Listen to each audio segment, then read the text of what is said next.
విధులలో సమయపాలన పాటించాలని, పనిలో నాణ్యత ఉండాలని, రెగ్యులర్ పనులతో పాటు ప్రభుత్వ ప్రాధాన్య పథకాల అమలులో జాప్యం చేయవద్దని జిల్లా కలెక్టర్ సి నారాయణ రెడ్డి అధికారులకు సూచించారు.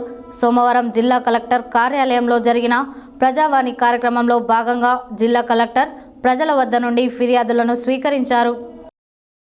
సోమవారం జిల్లా కలెక్టర్ కార్యాలయంలో జరిగిన ప్రజావాణి కార్యక్రమంలో భాగంగా జిల్లా కలెక్టర్ సి నారాయణ రెడ్డి ప్రజల వద్ద నుండి ఫిర్యాదులను స్వీకరించారు. ముందుగా ఆయన జిల్లా అధికారులతో మాట్లాడుతూ, జిల్లా అధికారులు కింది స్థాయి సిబ్బందికి ఆదర్శంగా ఉండాలని, పనిలో నాణ్యత ఉండేలా చూడాలని, పరిపాలన పట్ల, జిల్లా యంత్రాంగం పట్ల ప్రజల్లో నమ్మకం కలిగించాలని, పనివేళల్లో నాణ్యమైన సేవలు అందించేందుకు ప్రతి అధికారి కృషి చేయాలని అన్నారు. విధుల పట్ల నిర్లక్ష్యంగా ఉండొద్దని, ప్రతి అధికారి బాధ్యతతో పనిచేయాలని అన్నారు. కాగా ఈ సోమవారం సైతం ప్రజావాణి కార్యక్రమానికి ప్రజలు పెద్ద ఎత్తున తరలి వచ్చారు. పెన్షన్లు, భూముల సర్వే, సదరం సర్టిఫికేట్లు, భూముల వ్యవహారాలు, వ్యక్తిగత విషయాలు తదితర అంశాలకు సంబంధించి ఫిర్యాదులను సమర్పించారు. ఆశా వర్కర్లు వారి సమస్యలను పరిష్కరించాలని కోరుతూ జిల్లా కలెక్టర్కు వినతి పత్రాన్ని సమర్పించారు. ప్రజావాణి ఫిర్యాదులను ఎప్పటికప్పుడే పరిష్కరించాలని, ఫిర్యాదుల పరిష్కారంలో జాప్యం చేయవద్దని, మండల, గ్రామ స్థాయిలో సైతం ప్రజావాణి ఫిర్యాదులు వెంటనే పరిష్కరించాలని ఆదేశించారు. ఫిర్యాదుల పరిష్కారంపై ఫిర్యాదుదారుకు స్పష్టంగా తెలియజేయాలని, ఒకవేళ ఫిర్యాదు పరిష్కారం కానట్లయితే అందుకు గల కారణాలను తెలియజేయాలని అన్నారు. జిల్లా కలెక్టర్తో పాటు అదనపు collector J Srinivas, special collector Nataraj, జిల్లా రెవెన్యూ అధికారి డి రాజ్యలక్ష్మి, జిల్లా అధికారులు ప్రజల వద్ద నుండి ఫిర్యాదులను స్వీకరించారు.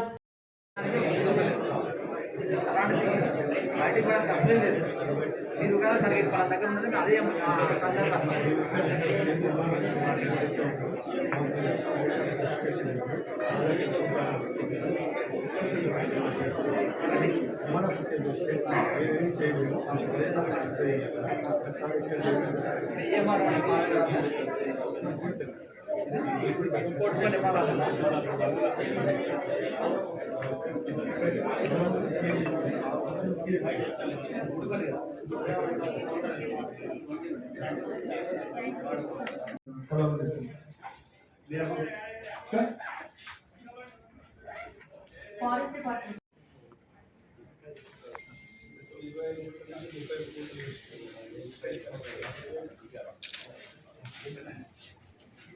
సంవత్సరాల నుంచి కొండ కోర్టు సర్వే ఇచ్చిన సర్వే కావాలన్నా.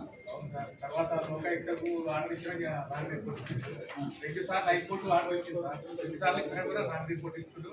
పక్కన ఎడ్యుకేషన్ డిపార్ట్మెంట్ మొన్న సీఎం పరిచయం అయింది sir.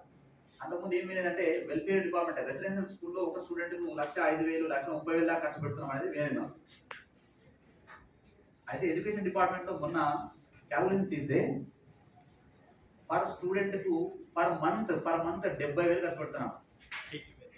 Government is spending per student per month, not per year, per month 70,000 rupees. అంటే సిస్టమ్ చూడండి ఎంత పబ్లిక్ మనీ వేస్ట్ అవుతుంది. పోనీ క్వాలిటీ వస్తుందా? అదే 30,000 ప్రైవేట్ పెడితే దీనికన్నా డబుల్ సర్వీస్ వస్తారు. 30,000 సంవత్సరం పెడితే అంటే అందరం చదువుతున్న వాళ్ళమే, కానీ సిస్టమ్ ఒకవైపు మురుగుతా ఉంది, మనం చూస్తూ ఉంటున్నాం. దయచేసి అట్లా కావద్దు. ఇక్కడ దీన్ని బరువు అవసరం లేదు, ఇంకా ఏదో చేయాల్సిన అవసరం లేదు. ఒకసారి ఆలోచించండి, మనం ఏసీలో కూర్చున్నాము, మహా అంటే మైండ్తో పనిచేస్తున్నాం. ఏం బరువు మోస్తలేము, చెమటలు కాకలేము, లేకుంటే అరే ఏదో మీద పడి మనకి దెబ్బ దాకే అవకాశం లేదు. మన తల్లిదండ్రులు పనిచేసింది, వాళ్ళ దయ వల్ల మనం మంచి ప్లేస్ కూడా ఉన్నాం. కానీ వినకుంటే అంతే గట్టిగా ఉంటారు, దాని అవసరం మాత్రం అనుకోండి. దయచేసి టీంతో వర్క్ చేద్దాం. కింద ఉన్న మీ విలేజ్ లెవెల్ ఆఫీసర్ వాళ్ళకి కూడా ఈ మెసేజ్ ప్రాపర్ కమ్యూనికేట్ అవ్వాలి. అందరూ కూడా పనిచేసే ఆఫీసర్కి ఏ ఇబ్బంది ఉన్నా మేమున్నామని నమ్మకం అండి. పనిచేసే ఆఫీసర్కి ఏ ఇబ్బంది ఉన్నా కూడా బాబు నీ వెనకాల మేము ఉన్నాం, భయపడదు. సో అది పొలిటికల్ ఇష్యూ కావచ్చు, లేదా ఇంకా ఏదైనా కావచ్చు, yes we will be there. అది మా సమస్య హ్యాండిల్ చేద్దాం. కానీ పని చేయని వ్యక్తి కూడా అంతే మెసేజ్ పోవాలి. వాడు ఏం వ్యక్తి చూసి భయపడద్దు.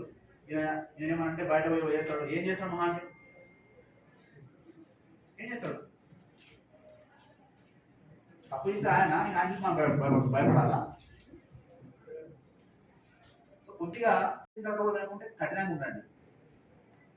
తప్పకుండా అప్పుడు పబ్లిక్ లో మంచి సర్వీస్ అవుతుంది.